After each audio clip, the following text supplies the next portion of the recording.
Duffel Bag Step 19. At this point, we're ready to square off our bags. So we've sewn down a 5/8 inch seam allowance on both of our sides, and we've serged these sides. Now what we want to do is we kind of just want to pull it on a diagonal. We want to make sure that we're squaring off our bag here. We're going to, the notches might match up really close, but they might be just a little bit off. We know that we're in the right general area because the notches are close. This is what's going to make your bag actually square.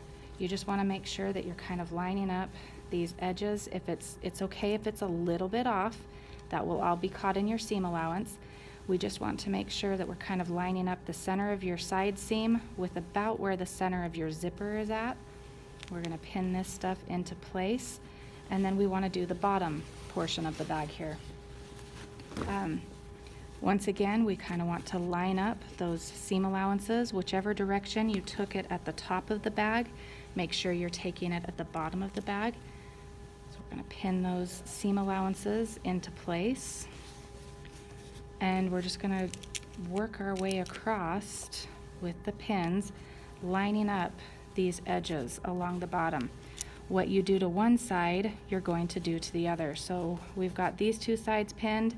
We would then turn to the other side of the bag. But what we're going to do right now is we are going to stitch a 5/8 inch seam allowance right across the bottom of our bag here.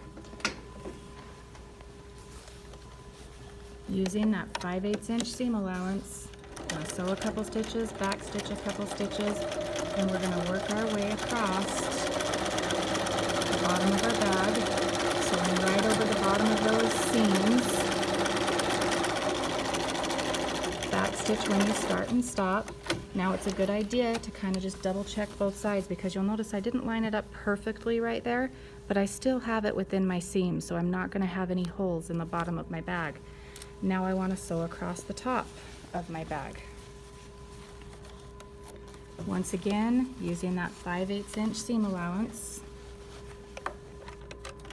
Back stitch, couple stitches when you start and you stop, working your way across the bag.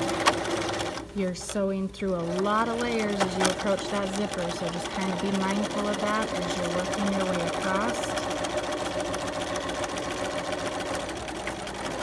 Back stitch when you start and when you stop. We're going to pull these pins out, and now, and I'm not going to demonstrate this, but now I'm going to go serge this edge and my bottom edge.